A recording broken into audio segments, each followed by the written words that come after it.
A new era of global dominance is unfolding, and much of it pivots on one question. Will China become the world's top economic power by 2026? Today we know what happens next: the alliances, the conflicts, the collapse of old systems, and the rise of a new order. Before we begin, please like this video, comment your view, and subscribe to GeoPower Report. Your support helps us cut through the noise and reveal what powerful actors don't want you to see. This video is for educational and analytical purposes only, not advocacy or prediction. Section 1. The momentum builds. China's path to 2026. The world is watching 2026 as a potential turning point, a year when China may no longer be the challenger, but the one in command. But before that moment arrives, signs of change are already shifting the terrain. In 2025, China's economy is showing remarkable resilience. Despite global headwinds and external pressure, Beijing has reported growth rates hovering above 5% in Q2 and Q3, while many Western economies slow under inflation and debt burdens. Analysts now forecast China's 2026 growth still outpacing the US by several percentage points. The International Monetary Fund revised China's outlook upward in July, a rare move, especially for major powers. More than growth alone, China is transforming the composition of its economy. It is pushing higher value industries, semiconductors, green technologies, advanced manufacturing, rather than relying on traditional heavy industry and export of low-cost goods. The 15th Five-Year Plan sets ambitious targets for technological self-reliance, stressing domestic innovation, AI, 6G, and quantum capabilities. Meanwhile, the Belt and Road Initiative expanded with 2025 projects targeting Africa, Central Asia, and Latin America, capturing influence before competitors can respond. On the financial front, Beijing is diversifying foreign reserves, increasing yuan liquidity, and encouraging trade using the yuan in bilateral accords. Already, China is home to multiple regional clearinghouses for yuan trade in Hong Kong, Malaysia, and Kazakhstan. Countries along the Belt and Road increasingly accept yuan payments, reducing reliance on the US dollar. Meanwhile, in the US and Europe, cracks widen. The US faces political gridlock, high debt, aging infrastructure, and a backlash over rising inequality. The European green transition is underfunded, while inflation pressures surge. Recoveries lag, and growth forecasts for 2026 point to stagnation in many developed nations. At the same time, global capital is shifting toward China. Foreign direct investment, FDI, in Chinese high-tech zones is rising. Companies and venture funds from Southeast Asia, Africa, and Latin America are putting money into Chinese-led supply chains. Export orders from Chinese firms, especially in EVs, battery tech, and telecommunications, maintain strong demand. All these currents, growth, innovation, financial maneuvers, and capital flows, converge toward a tipping point. If China consolidates these moves by mid-2026, it gains not just economic parity, but the environment for legitimacy as the world's central economic node. The corridors of global trade, investment, and influence may soon gravitate around Beijing, whether the West is ready or not. Section 2. The currency shift. End of the dollar age. For over 75 years, the US dollar has ruled global finance, the backbone of trade, energy, and international reserves. But in 2026, that supremacy faces its most serious challenge yet, from Beijing. The shift didn't happen overnight. Over the last decade, China has quietly built an alternative financial infrastructure, a web of currency swaps, digital payment systems, and trade settlements in yuan. The goal was never just economic efficiency, it was strategic independence. Now, as China's economy surpasses $25 trillion and its trade network spans 140 countries, that vision begins to take form. By 2025, nearly 30% of China's cross-border trade is already settled in yuan, up from just 2% a decade earlier. The petro-yuan, China's energy trade system denominated in yuan, now handles oil and gas deals with Russia, Iran, and Saudi Arabia. Analysts estimate that more oil is traded in yuan than euros, marking a historic shift in global energy economics. The digital yuan, ACNY, once a domestic experiment, is now an export tool. It's being used across Belt and Road countries, offering instant, low-cost settlements outside the Western-controlled SWIFT network. For nations weary of sanctions and dollar dependence, it's a financial lifeline and a geopolitical statement. Meanwhile, the U.S. Federal Reserve's tightening cycles, coupled with growing national debt nearing 130% of GDP, make the dollar appear less stable than ever. Developing economies, struggling with dollar-based inflation, are starting to diversify reserves, allocating small but symbolic portions toward the yuan and gold. Even Saudi Arabia, a cornerstone of the petrodollar system since 1974, has begun selling oil to China in yuan. The psychological shift is seismic. If Riyadh can move, anyone can. For Washington, it's not just about money, it's about power. The dollar isn't merely a currency, it's the foundation of U.S. global influence. If the world trades, saves, and invests in yuan, then Beijing, not Washington, sets the rules. Financial analysts now call it the Great Repricing, a slow but steady migration from a dollar-dominated world to a multipolar currency era. In this new landscape, the yuan doesn't need to destroy the dollar. It just needs to coexist with it on equal footing. And when that happens, when trade, tech, and trust converge under China's economic orbit, the symbolic transition from made in China to paid in China will mark the dawn of a new financial age. Section 3. Global Power Realignment, the World Redrawn. As China's economy eclipses the United States, the world's political and strategic order begins to tilt slowly. Then suddenly, the 2026 landscape no longer resembles the old US-led unipolar world. Instead, power flows along new routes, trade corridors, digital networks, and energy alliances, many of them anchored in Beijing. The shift begins with Asia itself. Across Southeast Asia, governments recalibrate their diplomacy. Vietnam, Malaysia, and Thailand deepen economic integration with China through the Regional Comprehensive Economic Partnership, RCEP, the world's largest trade pact. Even longtime U.S. partners like Singapore and the Philippines diversify toward Beijing, not out of ideology but economics. For them, China isn't just a neighbor, it's now the engine of their growth. In Africa, Chinese infrastructure investment continues to dominate, from rail networks in Kenya to green energy projects in Egypt and Angola. By 2026, over 60% of Africa's digital networks are built on Chinese technology. The message is clear: China builds, others follow. And with that comes influence, soft power through ports, loans, and partnerships. Latin America joins the equation next. Once a U.S. sphere of influence, countries like Brazil, Argentina, and Mexico are expanding trade in yuan, supported by Chinese banks. Agricultural exports, lithium deals, and green energy cooperation link South America's future to China's consumption patterns. Washington's Monroe Doctrine, once a symbol of hemispheric control, feels increasingly outdated. But the most dramatic shift unfolds in Europe.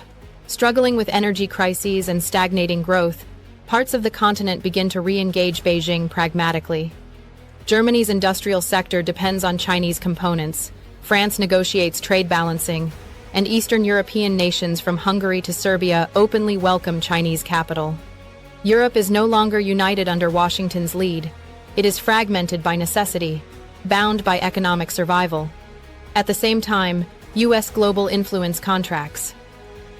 The Pentagon still dominates militarily, but economic diplomacy, the foundation of long-term power, weakens. Nations start hedging, balancing between the West's security and China's prosperity. Global forums, from the BRICS Plus Summit to the Shanghai Cooperation Organization, begin setting rules that once came from Washington and Brussels. By 2026, the world map doesn't look conquered, it looks rearranged. The United States remains powerful, but no longer unchallenged. The balance of influence in trade, technology, and trust now tilts toward Beijing. Section 4. The Western response. America and Europe fight back. As China ascends to the top of the global economic pyramid, Washington and its allies don't sit idle. The United States, long the architect of the liberal economic order, now faces a challenge it hasn't seen since the Cold War, not military, but monetary. The response? Swift, strategic, and layered. In Washington, policymakers shift gears from cooperation to competition. The CHIPS and Science Act, once aimed at slowing Chinese tech advances, evolves into a full-fledged economic containment strategy. U.S. corporations are quietly incentivized to relocate supply chains to friendly nations Vietnam, India, Mexico, creating what analysts now call the anti-China trade ring. Simultaneously, the Federal Reserve works with Western central banks to stabilize the dollar's prestige. The European Central Bank and the Bank of Japan launch coordinated digital currency pilots designed to counter China's eCNY influence. The West realizes the next economic war will be fought not with tariffs, but with code in cyberspace and digital finance. Europe takes a more nuanced path. While wary of dependency on China, nations like Germany and France can't afford to sever economic ties with their largest trading partner. As a result, Europe walks a tightrope strategic autonomy, they call it. Brussels begins crafting a new trade doctrine, maintain technology independence while keeping access to China's markets. It's a fragile balance, one that could define the fate of the EU's economy. Meanwhile, NATO's role quietly expands. No longer just a military alliance, it becomes a geopolitical economic shield. Cyber defense, data security, and technology supply lines are integrated into joint defense planning. The West starts seeing chips, lithium, and data as vital as tanks and missiles. But the deeper shift happens behind closed doors in Washington's corridors of power. For decades, American influence thrived on the dollar's dominance and global trust in U.S. institutions. As that erodes, Washington's foreign policy recalibrates toward protectionism. Economic nationalism replaces globalization as the new doctrine. Trade wars, sanctions, and tech embargoes become the weapons of the new era. Every shipment of semiconductors, every AI breakthrough, every energy pipeline becomes part of a silent economic battlefield, one that will define whether America retains its influence or concedes global leadership to Beijing. The age of cooperation is ending. The age of competition, total, systemic, and unrelenting, has begun. Section 5. The global domino effect: winners and losers in the new economic order. As China takes the economic throne, the shockwaves ripple far beyond Beijing and Washington. Across continents, nations scramble to reposition themselves in a world where the rules of trade, technology, and finance are rewritten overnight.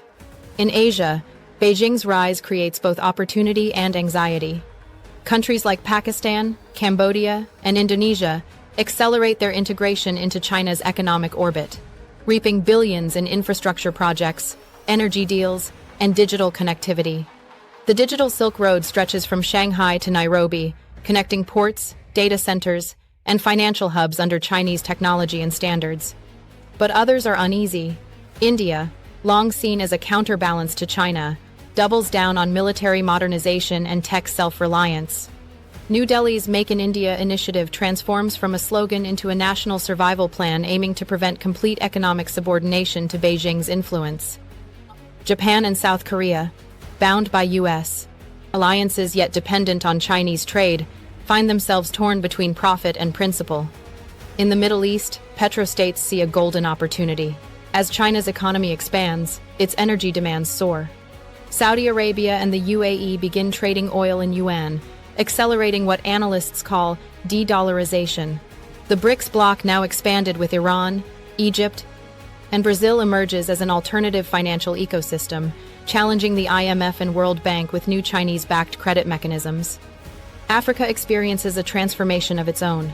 With Western investments plateauing, Beijing's footprint deepens.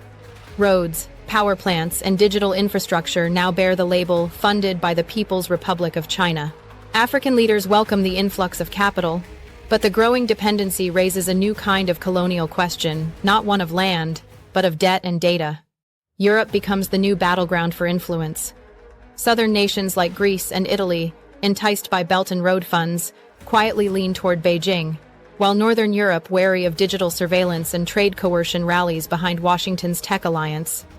The continent fractures along economic lines as ideology gives way to pragmatism. And for the global South, China's rise represents a reordering of history, a shift from Western-led globalization to multipolar economics. Some see liberation, others see new forms of dominance. In the end, one thing becomes clear: the age of a single superpower is over. The 2026 transition doesn't just crown China as the world's largest economy, it marks the birth of a new world, one defined by competition, connectivity, and constant recalibration. Section 6. The risks of leadership cracks beneath China's economic rise. Every empire that rises faces the same hidden danger, the weight of its own success. For China, becoming the world's leading economy by 2026 is not just a triumph, it's a test of endurance. Behind the glittering skyscrapers of Shanghai and the booming export figures lies a growing undercurrent of instability. China's ascent has been built on debt-driven growth, real estate speculation, and massive state subsidies. But now, those very engines threaten to overheat. The first major fault line is the property crisis. Developers like Evergrande and Country Garden have already collapsed under trillions in debt, leaving behind ghost cities and millions of unfinished homes. Local governments heavily reliant on land sales face shrinking revenues. To compensate, they borrow even more, deepening the debt spiral. For ordinary citizens, property values fall, savings evaporate, and trust in the system begins to erode. The second challenge: an aging population. China's demographic pyramid is inverting faster than expected. By 2030, nearly 1 in 4 citizens will be over 60. The workforce shrinks, productivity stalls, and social welfare costs soar. Factories, once powered by abundant cheap labor, now struggle to find workers, a dramatic reversal of the conditions that fueled China's rise. Then comes technological pressure. While Beijing dominates manufacturing and 5G, its Achilles heel remains semiconductors and advanced AI chips. U.S. export bans choke access to cutting-edge lithography tools, forcing China to spend billions chasing self-reliance. Progress is rapid, but not yet enough to close the gap. For every breakthrough, there's a new sanction waiting. Social tension adds another layer of fragility. Youth unemployment hovers near 20%. Many of China's educated young adults, the so-called lying flat generation, are disillusioned with long working hours, stagnant wages, and limited freedom of expression. As growth slows, nationalism fills the void, a powerful tool for unity, but a risky one when economic reality begins to bite. Even politically, centralized control cuts both ways. Xi Jinping's model of national rejuvenation unites the country behind one vision, but it also concentrates risk. A single policy misstep can ripple through the entire economy, with no dissenting voices to correct the course. So while the world watches China's rise with awe, the real question is this: can Beijing sustain global leadership without succumbing to the same internal fractures that toppled past powers? Because in the history of empires, the fall often begins not at the border but from within. If China becomes the next economic leader by 2026, the world doesn't just shift, it transforms. The dollar's reign may falter. Trade blocs realign. Diplomacy bows to economic force. Resistance becomes reactive, not proactive. But this future is not predetermined. It requires strategic actions, policy discipline, and international pushback. The U.S. and its allies must adapt quickly or risk becoming footnotes in China's new paradigm. Will the world accept China's rise peacefully, or will friction become the new norm? Only time will tell. If you found this video illuminating, like, comment your thoughts, and subscribe to GeoPower Report for more deep geopolitical analysis. Turn on notifications, because in this new order, what happens next matters.